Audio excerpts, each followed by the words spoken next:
Iran Israel যুদ্ধ শিল্পের জন্য নতুন চ্যালেঞ্জ। এর জেরে জ্বালানি তেলের দাম বাড়লে পোশাক খাতেও প্রভাব পড়বে, এমন মন্তব্য করেছেন নতুন বিজিএমইএ সভাপতি মাহমুদ হাসান খান। জানান, পোশাক খাতের আলাদা মন্ত্রণালয় নিশ্চিতে জোরালো চেষ্টা চালাবে তার বোর্ড। বিকেলে প্রশাসকের কাছ থেকে আনুষ্ঠানিক দায়িত্ব বুঝে নেন বিজিএমইএর সদ্য নির্বাচিত পরিচালকরা। ইনসেক্ট রিপেলেন্ট মাস্টার ব্যাচ যুক্ত আরএফএল ওয়াট্রো, কাপড় যত্নে রাখার নাম্বার 1 সলিউশন। সোমবার সকাল থেকেই বিজিএমইএ কমপ্লেক্সে উৎসব মুখর পরিবেশ। প্রশাসকের কাছ থেকে দায়িত্ব বুঝে নেবেন সংগঠনের নির্বাচিত নতুন সভাপতি। তাই আনুষ্ঠানিকতা শুরুর আগেই ফোরাম প্যানেল থেকে নির্বাচিত হওয়া পরিচালকদের শুভেচ্ছা জানালেন পোশাক খাতের শীর্ষ ব্যবসায়ীরা। আয়োজনে যোগ দেন প্রতিদ্বন্দ্বী প্যানেল সম্মিলিত পরিষদের সদস্যরাও।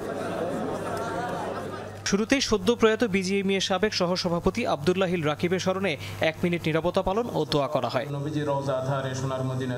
এরপর মূল আয়োজনে গত কয়েক মাসে প্রশাসক হিসেবে নিজের অভিজ্ঞতা তুলে ধরেন রপ্তানি উন্নয়ন ব্যুরোর ভাইস চেয়ারম্যান আনোয়ার হোসেন।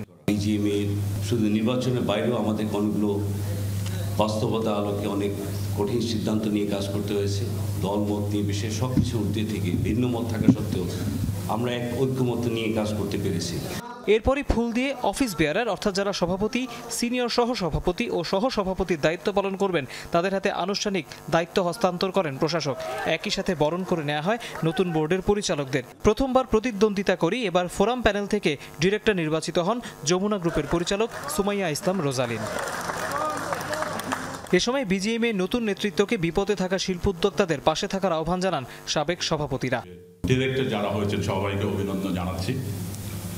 আমি বিশেষ করে বলবো যে প্রথমবারের মতো একজন ম্যাডাম ভাইস প্রেসিডেন্ট হয়েছেন।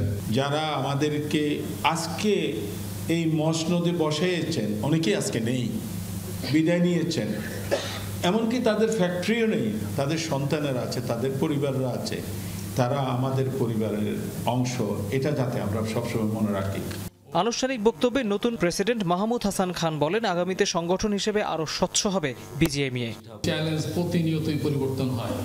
এই ইসরায়েল আর ইরানের যুদ্ধটা আমাদের জন্য একটা নতুন চ্যালেঞ্জ। কারণ হচ্ছে এর ফলে তেলের দাম বৃদ্ধি পেলে সেটার একটা রিকারিং এফেক্ট সবার উপর পড়বে এবং পোশাক শিল্প এর থেকে বাদ যাবে না। মার্কিন শুল্ক নিয়ে কাজ হচ্ছে, এটা যেন সহনীয় পর্যায়ে থাকে এবং যেটা বলে পারস্পরিক শুল্ক সেটা যেন আমাদের উপর আরোপ না হয়, সেটা নিয়ে আমরা কাজ করব।